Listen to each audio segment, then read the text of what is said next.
প্রিয় মা, তোমায় শুধুই মনে পড়ে। যাদের মা নাই তাদের কি মনে পড়ে না মায়ের কথা? আমার মা, প্রিয় মা, তোমায় শুধুই মনে পড়ে। মা যে আমার বড় আপন, ভুলতে পারি না তাকে। আমার মা, প্রিয় মা, তোমায় শুধুই মনে পড়ে। ছেলের দুঃখে মা শুধুই কাঁদে, তারে খুশিতে আবার দুঃখ ভুলে।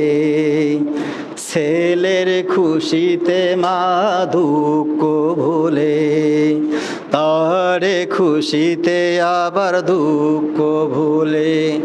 সেই সে মায়ের আজি সেবা করো, খোদার কাছে তুমি দুয়া করো। আমার মা, প্রিয় মা, তোমায় শুধুই মনে পড়ে। আমার মা, প্রিয় মা, তোমায় শুধুই মনে পড়ে। মা যে আমার বড় আপন, ভুলতে পারি না তাকে। আমার মা, প্রিয় মা, তোমায় শুধুই মনে পড়ে। আমার প্রিয় ভাইরা, আসুন আমরা যাদের মা বেঁচে নাই, আপনারা তাদের জন্য একটু কি করব, আমরা দোয়া করব। কি করব আমরা, কি করব? সর্বক্ষণে প্রতি নামাজের সময় রব্বির হামুমা কামা রব্বায়ানি সগীরা। অবশ্যই অবশ্যই আমরা সেই মায়ের জন্য আমরা দোয়া করতে চাই কি চাই না? তা আমি বললাম যে সন্তান যখন খুশি, সন্তান যখন ভালো কাজ করে, সবচেয়ে বেশি খুশি কে হয় বলেন তো দেখি? মা। কে খুশি হয় বলেন তো দেখি? মা। আচ্ছা বলেন, এই যে সামনে কিন্তু এসএসসি পরীক্ষার রেজাল্ট হলো, কবে হয়েছে বলেন তো দেখি? কয়দিন হলো? কয় তারিখে রেজাল্ট হয়েছে? 2 থেকে 3 দিন হয়ে গেল, বা হ্যাঁ 4 দিনের মতো হচ্ছে যে এসএসসি পরীক্ষার রেজাল্ট হলো। কি হয়েছে বলেন তো দেখি? যখন একটা সন্তান গোল্ডেন এ+ পেয়েছে, গোল্ডেন পেয়েছে, এই খুশিতে সর্বোচ্চ আনন্দ যে হয়েছে সেটা হচ্ছে আপনার আমার মা। কথা বলেন ঠিক কি না? সর্বোচ্চ খুশি হয়েছে কে? আপনার মা, আমার মা সবচেয়ে খুশি হয়ে গেছে। আমার প্রিয় ভাইয়েরা, তাহলে মা যে কি জিনিস। কিন্তু আপনার সন্তান, আমার সন্তান যদি একটা কোনো খারাপ কাজ করে, আপনার সন্তান যদি একটা চুরি করে, এই সন্তানটাকে বলা হয় যায় চোরের বেটা। কি বলা হয় বলেন তো দেখি? চোরের বেটা বলা হয়, কি হয় না? আমার প্রিয় ভাইয়েরা, আমি যদি ডাক্তার হয়ে থাকি, আমাকে আমার বাবাকে বলবে ও ডাক্তারের বেটা। কি বলবে বলেন তো দেখি? ডাক্তারের বেটা বলবে। আমি যদি হাফেজ হই, তাহলে আমার বাবাকে বলবে ও হাফেজের বেটা। এরকম বলে কি বলে না আমার ভাইয়েরা? মুয়াজ্জিন সাহেবকে কি বলে? ও মুয়াজ্জিন সাহেবের বেটা।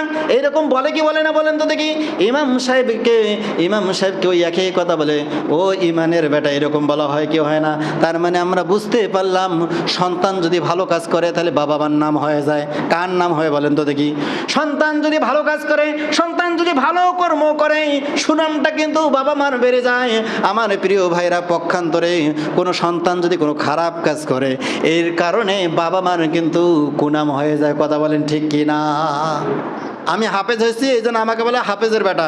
আমি প্রশ্ন করি আমার প্রিয় ভাইয়া, কষ্ট করে আমি হাফেজ হইলাম, কিন্তু আমাকে বলা হয় হাফেজের বেটা। তার মানে আচ্ছা বলেন তো এখানে দেখি, হাফেজ কে হইল বর্তমান? এখন আমার বাবা হইল, বলা হইল কি হাফেজের বেটা। মানে আমি যে হাফেজ, তারপর কি আমার বাবাকে কি বলা হলো? হাফেজের বেটা। তার মানে আমার জন্য আমার বাবার সম্মানটা বললো। যদি আমি চুরি করতাম, যদি আমি চুরি করতাম, প্রশ্ন তো হয় আমি চুরি করছি, আমি জেনা করছি, আমি খারাপ কাজ করছি, আচ্ছা বলেন তখন আমাকে কি বলা হবে? এ চোরের বেটা। কি বলা হবে? চোরের বেটা। মানে চুরি করলাম আমি, কিন্তু দুর্নামটা হলো আমার বাবার। কথা বলেন ঠিক কিনা? হয়েছে কি হয়েছে না? আমার প্রিয় ভাইয়েরা, আল্লাহ তাআলা উদাহরণ দিয়ে বলল, ইয়া আইয়ুহাল ইনসানু মা গররাকা বিরাব্বিকাল কারীম। আমি আল্লাহ তাআলা একটু পরিমাণ দয়া দিছি, ভালোবাসা দিছি মায়ের অন্তরে, বাবার অন্তরে। সেই ভালোবাসার কারণে সন্তানকে বাবা মা কখনো বলতে পারে না। আমার দিনী ভাইয়েরা, আমার আল্লাহ রাব্বুল আলামিন বললেন, মানুষ যখন গুনাহ করে, গুনাহ করার কোয়ালিটি, গুনাহ করার কারণ হচ্ছে 4টা। প্রথম নাম্বার যে কারণটা হচ্ছে, মানুষ যে গুনাহ করবে, গুনার প্রথম নাম্বার ধাপ, যারা প্রথমে এসেছে তারা কিন্তু শুনতে পেরেছে। মানুষ গুনাহ করে কয়টা কারণে? 4টা কারণে মানুষ গুনাহ করে। 4টা কারণে প্রথম নাম্বার যে কারণটা হচ্ছে, আমার আল্লাহ রাব্বুল আলামিন জানাই দিল, মানুষ যখন একাকী থাকবে, মানুষ যখন একাকিত্ব বসবাস করবে, এই মানুষটা তখন খারাপ কাজে লিপ্ত হয়ে যাবে। কথা বলেন ঠিক কিনা?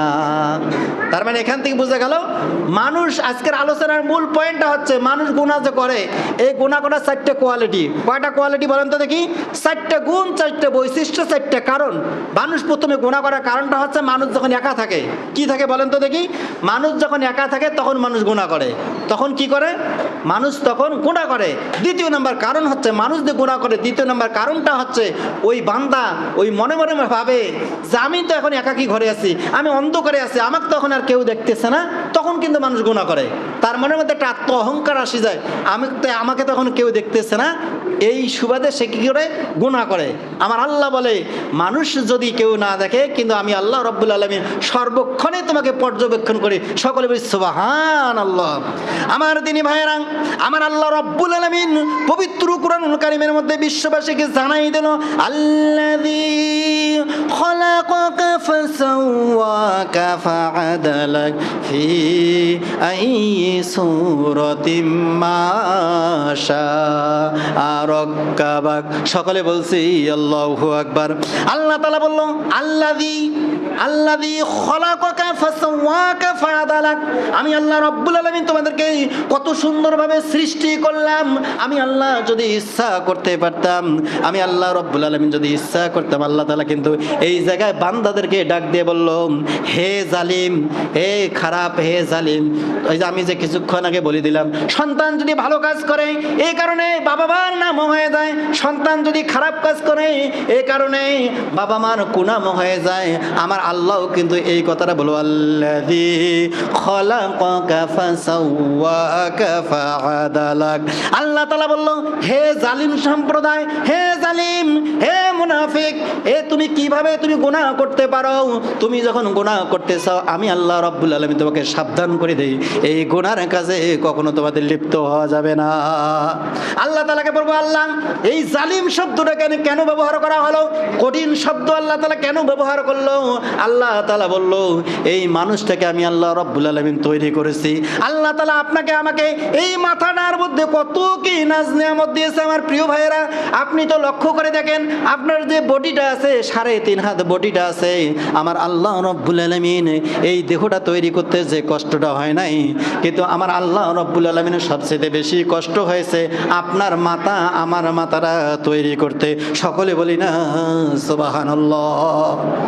আপনি লক্ষ্য করে দেখেন, এই মাথার মধ্যে আল্লাহ রাব্বুল আলামিন 2টা চক্ষু দিল। কি দিল বলেন তো? 2টা চক্ষু দিল। চক্ষুর নিচে আল্লাহ রাব্বুল আলামিন নাক দিল। কি দিছে বলেন তো দেখি? শুধু কি নাক দিছে তাই নাই আমার প্রিয় ভাইরা, আল্লাহ রাব্বুল আলামিন বলে, তুমি কিভাবে গুনাহ করতে পারো? আমি আল্লাহ রাব্বুল আলামিন এই মাথার মধ্যে 2টা আবার কান সেট করে দিলাম। কি সেট করেছে বলেন তো দেখি? দুইটা আমি আল্লাহ রাব্বুল আলামিন কান সেট করে দিলাম। আল্লাহ তাআলা বলল, আল্লাযী খলাকাকা ফাসাওয়াকা ফাআদালাক ফি আইয়ি সূরাতিম মা শাআ রাক্কাবাক। আল্লাহ তাআলা বলল, আমি কান দিলাম, চক্ষু দিলাম, মাথা দিলাম, নাক দিলাম। আমি আল্লাহ রাব্বুল আলামিন শুধু এটা দিয়ে শেষ করলাম না, আমি আল্লাহ রাব্বুল আলামিন এই মাথার মধ্যে একটা কি করলাম? দাঁত লাগাই দিলাম, জিহ্বা তৈরি করলাম। আমি আল্লাহ রাব্বুল আলামিন জিহ্বা দিয়ে ক্ষান্ত হলাম না, এই জিহ্বার মধ্যে আমি আল্লাহ রাব্বুল আলামিন বিভিন্ন প্রকার স্বাদ দিয়ে দিয়েছি। সকলে বলি না সুবহানাল্লাহ। আল্লাহ তাআলা বলল, আফামান গায়রা দীনিল্লাহি ইয়াবগুনা ওয়া লাহু আসলামা মান ফিস সামাওয়াতি ওয়াল আরদ। সকলে বলি আল্লাহু আকবার। আমার প্রিয় ভাইয়েরা, আল্লাহ রাব্বুল আলামিন বলল, এত কিছু দেওয়ার পর তোমরা কিভাবে আমাকে অস্বীকার করো, তোমরা কিভাবে আমার দিনকে অস্বীকার করো, তোমরা কিভাবে আমাকে ভুলে যাও। যদি তোমরা ভুলে যাও, আমি আল্লাহ রাব্বুল আলামিন ততক্ষণ পর্যন্ত অপেক্ষা করতে থাকি। দেখি ফজরের নামাজ যখন বান্দা কাজা করলো, আমি আল্লাহ তাআলা ফেরেশতাদেরকে থামিয়ে দিয়ে, একটু থামো, আমার বান্দা হয়তোবা ভালো হয়ে যাবে, লাআল্লাহুম ইয়ারজুন, আমার বান্দা হয়তোবা ফিরে আসবে, জোহরের নামাজের সময় উপস্থিত হয়ে যাবে। আমার প্রিয় ভাইরা, যখন আপনি আমি জোহরের নামাজ পড়লাম না, আল্লাহ রাব্বুল আলামিন কোনো ফেরেশতাকে ততক্ষণ পর্যন্ত অনুমতি দেয় না যে তুমি আমার বান্দার গুনাহগুলো লেখো। আমার দিনী ভাইয়েরা, আল্লাহ রাব্বুল আলামিন বলে একটু অপেক্ষা করে থাকো। যদি আসরের নামাজ পড়ে, তারপরে যদি আসর না পড়ে, মাগরিবও যদি না পড়ে, সার নামাজও যদি না পড়ে, তখনই আল্লাহ রাব্বুল আলামিন হুকুম দিয়ে দেয়, তখনই ফেরেশতারা ওই বান্দার গুনাহ আমলনামার মধ্যে লিপিবদ্ধ করে দেয়। সকলে বলি নাউজুবিল্লাহ। আমার প্রিয় ভাইরা, তাহলে সর্ব অবস্থায়, সর্বক্ষেত্রে আপনাকে আমাকে আল্লাহ রাব্বুল আলামিন সর্ব অবস্থায়, সর্বক্ষেত্রে কি করতেছে? পর্যবেক্ষণ করতেছে। আল্লাহ রাব্বুল আলামিন আপনাকে আমাকে সর্ব অবস্থায় দেখতেছে। তাহলে আপনি কিভাবে অস্বীকার করতে পারেন? আল্লাহ তাআলা বলে, ইয়া আইয়ুহাল ইনসান, হে মানুষ সকল, আমি কিন্তু তোমাকে দেখতেছি, তুমি কিভাবে অস্বীকার করতে পারো? আচ্ছা বলেন, এখন তো আমাদের একটা ডিজিটাল যুগ শুরু হয়ে গেছে। আচ্ছা বলেন তো, সিসি ক্যামেরা দেখেছেন? সিসি ক্যামেরা দেখে নাই, মানে কেউ দেখে নাই। ছেলেরা তো, যুবক ভাইরা দেখছে। কে দেখেছে? CC camera. এই যে কত প্রযুক্তি শুরু হয়ে গেছে। আমি এখানে কি কথা বলতেছি, এই কথাটা গোটা বিশ্বের মধ্যে মুহূর্তে ছড়িয়ে পড়তেছে। কি একটা ডিজিটাল যুগে আমরা পড়ি নাই? তো এটাকে বলা সিসি ক্যামেরা। যারা বয়স্ক লোক তারা অবশ্যই এই জিনিসটা বুঝবেন। আমি একটু বলতেছি, সিসি ক্যামেরার কাজটা কি, আপনি কি কাজ করবেন। এই ঘরের মধ্যে আমরা যে 4টা সিসি ক্যামেরা লাগাই, এই মসজিদের মধ্যে কে চুরি করবে, কে কি করবে, কে কয় রাকাত নামাজ পড়বে, সবগুলো রেকর্ড কিন্তু ওই জায়গার মধ্যে হয়ে যাবে। এইভাবে কি করা হচ্ছে? শনাক্ত করা হয়, ধরা হয়। এটার নাম হচ্ছে সিসি ক্যামেরা। আল্লাহ তাআলা বললেন, এই দুনিয়ার সিসি ক্যামেরা যদি এরকম রেকর্ড করে থাকে, কিন্তু আমি আল্লাহ রাব্বুল আলামিন এইরকম সিসি ক্যামেরার মতো নয়, লক্ষ লক্ষ কোটি কোটি সিসি ক্যামেরা দিয়ে যেগুলো রেকর্ড করা হয়, আমি আল্লাহ তাআলা তার চাইতে বেশি বান্দার দিকে খেয়াল করি এবং বান্দার জিনিসগুলো রেকর্ড করে দেই। সকলে বলি না সুবহানাল্লাহ। আল্লাহ তাআলা জানাই দিল, আলাম ইয়ালাম বিআন্নাল্লাহ ইয়ারা। বান্দা মনে করে আমাকে কেউ দেখে না। আল্লাহ তাআলা বলে, এই কথাটা তোমার ভুল।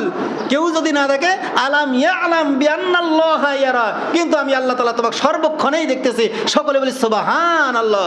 সিসি ক্যামেরাও লাগবে না, কিচ্ছু লাগবে না। আল্লাহ তাআলা বলল, তুমি কোন জায়গায় কোন কাজ করেছো, কাকে কি করেছো, আমি আল্লাহ রাব্বুল আলামিন সব পর্যবেক্ষণ করছি, সবগুলো দেখেছি। আর আমার ফেরেশতারা কি করেছে? অডিও করছে, ভিডিও করছে, সবগুলো রেকর্ড করে যত্ন সহকারে রেখে দিয়েছে। সকলে বলি সুবহানাল্লাহ। আল্লাহ তাআলাকে প্রশ্ন করবো, আল্লাহ কোন সময় রেকর্ড করলো? আল্লাহ রাব্বুল আলামিন পবিত্র কুরআনুল কারীমের মধ্যে জানাই দিল, ওয়াল ওয়াজনু ইয়াউমাইযিনিল হাক্কু ফামান সাকুলাত মাওয়াজিনুহু। আমার আল্লাহ তাআলা জানাই দিল, তোমরা যদি শস্য পরিমাণ, যদি তিল পরিমাণ, যদি তোমরা কোনো জাররা পরিমাণ যদি ভালো কাজ করো, আমি আল্লাহ রাব্বুল আলামিন কালকে আমাদের মাঠে সবগুলো জিনিস পূর্ণাঙ্গভাবে আমি আল্লাহ তাআলা তোমাদেরকে দেখিয়ে দেব। সকলে বলি না সুবহানাল্লাহ। আমার প্রিয় ভাইরা, তাহলে আজকের আলোচনার যে মূল পয়েন্টটা ছিল যে মানুষ গুনাহ করে 4টে কারণে। কয়টা কারণে বলেন তো দেখি? 4টে কারণে। প্রথম নাম্বার যে কারণটা হলো, মানুষ যখন একা থাকে তখন গুনাহ করে বেশি। কি করে বলেন তো? গুনাহ করে বেশি। মানুষ যখন একাকী থাকে তার মধ্যে একটা আত্ম অহংকার আসে যে আমাকে কেউ আর দেখতেছে না। আল্লাহ তাআলা বলতে, কেউ না দেখলে আমি আল্লাহ তাআলা তোমাকে অবশ্যই দেখি। তৃতীয়ত হচ্ছে, আল্লাহ তাআলা বলল, ইয়া আইয়ুহাল ইনসান, হে মানুষ সকল, তুমি যখন গুনাহ করতে চাও, আমি আল্লাহ তাআলা তোমাকে নিষেধ করি, কিন্তু তারপরে তোমরা যখন গুনাহ থেকে ফিরিয়ে না আসো, তাহলে তোমরা নিজেরা কি করতেছো? ক্ষতির দিকে চলে যাচ্ছ। চতুর্থ নাম্বার যে আল্লাহ রাব্বুল আলামিন বলল, যে মায়া, যে ভালোবাসা, আমি আল্লাহ তাআলা তোমাদের শরীরের যে স্ট্যাটাস, তোমাদের শরীরটা 3.5 হাত বডি তৈরি করছি, তুমি যদি ভালো হয়ে থাকলে তোমার শরীরের দিকে লক্ষ্য করো, আর জালিমও যদি হয়ে থাকো তাহলে তুমি তোমার শরীরের দিকে লক্ষ্য করো, তাহলে আল্লাহ তাআলা কোনো সৃষ্টিকে তুমি অস্বীকার করতে পারবে না। তাহলে আজকের আলোচনার মূল পয়েন্টটা ছিল, মানুষ গুনাহ করে 4টে কারণে। কয়টা কারণে? 4টে কারণে।